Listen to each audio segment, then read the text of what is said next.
Parang may nararamdaman ako.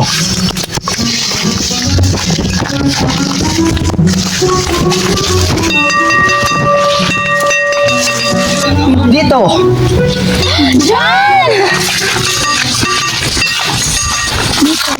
We visited the peaceful and welcoming place of Maraga Akiblawan, Davao del Sur to learn about its history and culture through oral history research. Una na mga pangutanan ay kanang unsa ang anong sa inyong kinabuhi uban ni tatay. Sa una nung bago ming minyo ni Boy, namuyo umi sa usa ka bukid. Dito mi nanagko ang among mga anak hantod nag-abot og eskwela nila duha sa akong kamagwangan og ikaduha. Hantod di ana wala gyud biya sa among bukid kay mao gito among kipaninguhaan sa paggasto sa among anak nga eskwela. Ang akong kamagwangan nakagraduate sa San Jose og nag high school sa Ihan. Diha siya sa Ihan nag second year. Nibalihin niya pag third year sa Assemblyman Kiblawan. Dito siya nakagraduate og high school. Ang ikaduha na kong anak na si Mylene, diha pud siya nahuman sa Ihan. Kutubra pud siya high school.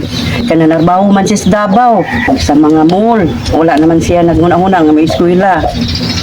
Ang ikatulo na kong anak, lalaki. Butong na mong lalaki niya, Iraki. Nag-eskwela pod siya diri sa gikan sa San Jose, padung pod siya sa iyan pagka high school. Diha pod siya na ka-graduate. Wala pod siya nahuman. Wala pod siya nag-eskwela kuan kay nagtrabaho na pod. Nangitan pod siya kaugalingong trabaho tungod sa mong kalisod no. Iyang ginahuna hantod. Naami ka manghuran ay kaupat na mo sila mi ni eskwela pod siya diri gikan gyapon sa San Jose sa ihan gyapon siya nag-graduate. Unsay mga love story ninyo na? Ako mo una na nagkita. Ako anak ang inyong pangutana unsa mo ang love story sa unang panahon. Sa unang panahon batan-on pa ko kung trabaho pandayra. Sa among namuyo mi sa Kiblawan, di dapit sa tulay bitaw poblasyon. Kuan pod akong papa kanang murag Papa Boy bitaw pod sa una pinangga kay sa iyang papa pod taw nagsalig na siya sa iyang daghang kay siya gi anak nagsalig na siya ang ginikanan kay ibalo na ay kalubinaan kuno hay arangan pod sila unta pagkabutang ya usa madili man madala niya kay tungod sa kadaghan ko namo no.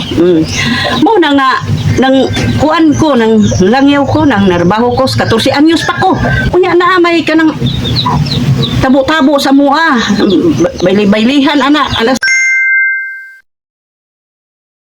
unya kanang umbitaron mi diha sa among mga printe kay naa po sila bayli-bayli ba sa una hilig kami bayli wala disco sa una bayli-bayli ra unya karon kay mga anak mi diha mi nakita kay taga diri man siya diha mi makita nya nangulitaw sa eskwela pero baligula ra gud to kay pila lagi makas mura po tag si kinsa ba kini ding palakira kaayog naong naminyo gahat naminyo gahat ko disi 8 ko edad no naay nang litaw na ko pero agisugot-sugot ako to pero wala ko naibong anak ko kini laging barkada miingon nga daghanay uyab daghanay uyab kutob na ay tawo lasog to murag buang ba nawala ta ka mo to wala di ta kabalo di ay masawa na di ay murag tinuyo wala pananghit. May pananghit. Pag anak diha, diri nang nisita ni pod. Pasalamat ko wala diha akong papa. Kay akong papa lakas man to niya ang kanang nang sawa sa kuha kay dadan man ni syuktong. Dapat ino bi akong papa no. Lakas man to niya. Pasalamat gyud ko kay diha pa murag matuyo yun og ninyo atong tawana. Pero ato bang nami dito kay gidako ko sa akong buyuan. Nya unsa man ni day nagkaihaw na ba mi kanding. Inko ako wala. Ako may istorya gyud ko. Kini tawanan nang lutaw to ni Skuha pero nadala na sa ihap-ihap ba nga sugot-sugot lang pero wala gyud ko ingon nga mo na sugton tika kay mga sawa kas ko wala nasuko sila uli kay mo na tulaki mo rin nagwad kay kini po ko ikaw ako inko nga wala man si papa pusla na lang maminyo ko mas kini ako kay naago ko murang na ako'y gamay kaluoy wala gyud siya mauli ito higda nauli man akong papa pagkadlaw mo to pagkabuntag wa pay pamahaw at bangon ni siya istorya niyo ba day naon sa man ni day ko aw o nasawa man na katong gabi wa matulong mo sabot mi ang katang ano to nga nakapangasawa gid sa Skuha nakapadayon gid Last no pangutananay kay sa kadaghan-daghan ng experience diri kanang naaba mo'y mga experiences nga grabe na nga kaagi ninyo sa una. sa puyo na mo ni Boy sa bukid isa pa among anak kanang siyempre malugsong man na siya magsay magpagaling anak among silingan lagyo na ara sa luyos buntod Hindi makita. o di makita pagkaudto ako nga ako anan nga nay nagbuto-buto ya ako po naamay ko naggarin-garin po aning dool gula-guna ko na man ni kusog magkay buto-buto na abot naman diri aring hapit naman abot sa mua paghangad ako si mabaw sa mong buntod na ay mga tao nga nagguroy og tawo pod nagbalaog ka ng mga hambag ko sa man to kanya wala di ko kabalo ako mga silingan namakwit na ako na lang nahabilin ya ang katong pulis si Nilkintil ko matuyuan o chip sa una mo nagay di ay sa karang gubot pusil nila to di ay mga kung sa katong buto-buto wala ko kakuan ano yung ako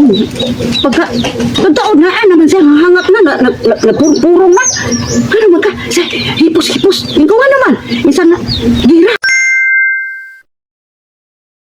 ikaw wala ba ito nakita kong tao dito ito naguroy po ng tao pagsaka na mo diya sa umusa tugas ang tao giana giputo giana po sa ako naghubo o tao patay na to ba ang patay lahi ko sus pa ita gidani di lagi ko kumbonta rin po yun gira mauna ra Salamat kayo na sa pagpa-interview. Remember, we must preserve the history and experience of people from past few decades upang ito'y mapanatili at bigyang halaga. Ako, si Kuya John Lloyd, nagpaalala, ang buhay ay weather lang. Hanggang sa muli, maraming salamat.